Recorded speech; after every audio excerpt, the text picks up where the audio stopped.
Halo semuanya, kita akan belajar mengenai list comprehensions. Nah, di dalam pembelajaran ini kita akan belajar mengenai pengertian dan sintak list comprehension. Kemudian kita akan membuat list comprehension dengan pernyataan kondisional. Dan terakhir kita akan membuat list comprehension dengan menggunakan multivariable. List comprehension adalah cara membuat list dengan lebih ringkas dengan menggunakan pengulangan atau loop. Nah, sintaknya seperti ini. Ada sebuah ekspresi ini kode Python yang mau kita jalankan. Kemudian for item in iterable. Ya, ini kayak sintak dari for ya. Kemudian kita pakai if, baru di dalamnya ada kondisi. Seperti itu. Oke, supaya lebih paham kita masuk ke dalam Jupyter Notebook.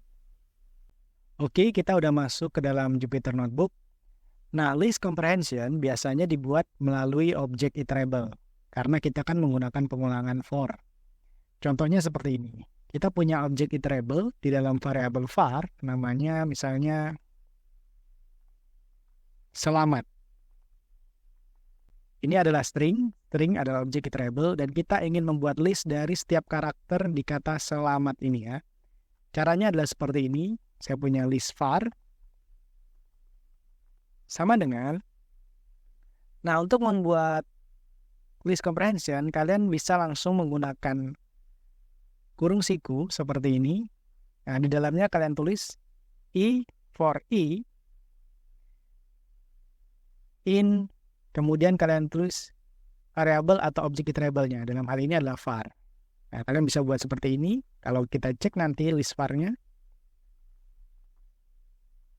Nah, perhatikan setiap karakter di kata selamat ini menjadi elemen di dalam list var ini. Seperti itu ya. Sintaknya adalah for i in var, seperti itu. Contoh lainnya seperti ini. Misal kita udah punya list di dalam var, nilainya 1 sampai 5. Nah, kita ingin membuat list baru, di mana list baru ini adalah nilainya 2 kali dari setiap elemen di dalam var ini. Caranya adalah list var misalnya, yaitu i ini bisa kalian ubah ya, misalnya menjadi item pun bisa, bebas kalau ini. Item dikali 2, karena kita ingin membuat 2 kali kan. For item, ini harus sama, ini item, ini juga harus jadi item. In var. Seperti ini, kalau kita cek lagi list var-nya. Lalu kita jalankan. Perhatikan dia menjadi 2 kali, karena kita kalikan 2. Atau mau kita kalikan 3, kita ganti ini menjadi 3, seperti ini. Nah, inilah yang dinamakan ekspresi, di mana item ini bisa kita modifikasi, bisa kita kali, bagi, atau kita lakukan operasi-operasi yang lain, seperti itu, di dalam list compression. Nah, selain itu, kita juga bisa menggunakan built-in function range. Masih ingat ya range ya, membuat urutan angka. Contohnya seperti ini. Kita buat lagi list var-nya, misalnya. Nah, di dalam kurung ini kita buat for i in, langsung kita tulis fungsinya, itu range. Misalnya kita membuat list dari 1 sampai dengan 10. Maka ini kita mulai dari 1 sampai dengan 11. Ingat ya, angka terakhirnya n-nya tidak termasuk. Makanya kita masukkan di situ 11. Lalu kita jalankan, kita lihat list var-nya lagi. Nah, dia membuat list dari angka 1 sampai dengan 10. Seperti ini. Atau kalau kita ingin membuat list angka genap misalnya dari 1 sampai 20, kita bisa membuat seperti ini, menggunakan range juga, di mana ini kita buat dari 2 sampai dengan 21. Dan stepnya kita buat 2, karena dia akan loncat 22 kan kalau genap. Kalau kita jalankan, nah perhatikan, dia mendapatkan angka genap dari 2 sampai 20. Nah, itu adalah list comprehension yang sederhana dengan pengulangan for. Kita juga bisa menambahkan pernyataan kondisional di dalam list comprehension ini. Caranya adalah seperti ini.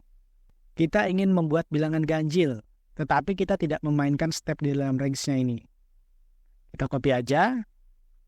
Kita buat ini tetap 2 sampai 21. Kita ingin mencari bilangan ganjil dari 2 sampai 21. Caranya for i in range. Nah, di belakangnya ini kita tambahkan if. Kemudian elemennya tadi modulo 2 sama dengan 1. Nah, seperti ini. Ingat ya, modulo ini adalah sisa. Jadi kalau dia sisanya dibagi 2 adalah 1, maka dia adalah bilangan ganjil.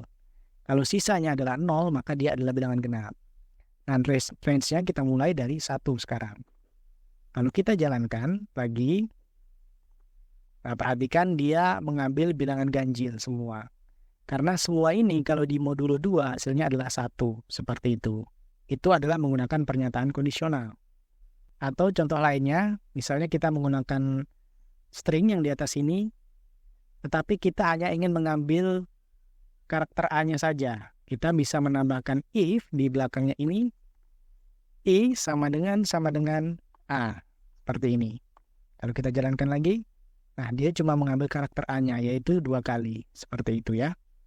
Nah, if-nya ini bisa kita gunakan juga dengan menggunakan else, tetapi dia akan berpindah ke depan. Contohnya seperti ini. Ini saya copy aja. Nah, kita akan membuat urutan angka dari 1 sampai 21. Cuma pada saat dia ganjil, dia akan menuliskan string ganjil. Caranya, if-nya ini kita pindah ke depan.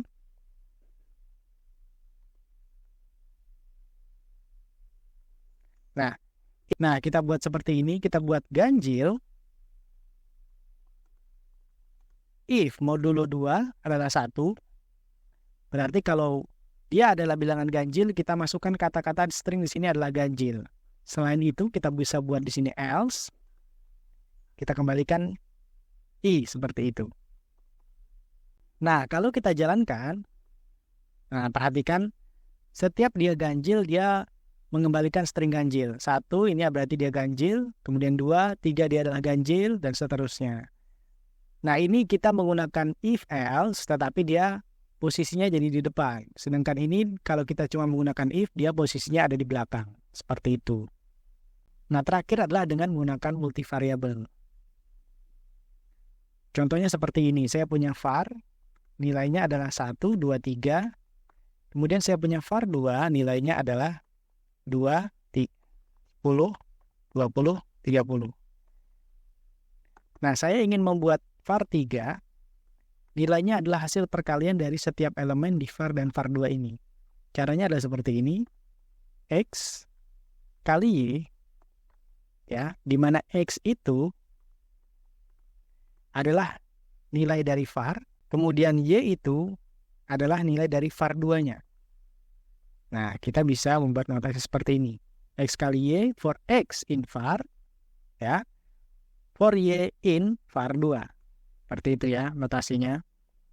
Kalau kita eksekusi kode ini, kemudian kita tampilkan var 3-nya, nah perhatikan, dia elemen var 3 ini merupakan hasil perkalian masing-masing dari elemen var dan var 2, yaitu 10 kali 1, 10 kali 2, 10 kali 3, kemudian 20 kali 1, dan seterusnya. Seperti itu.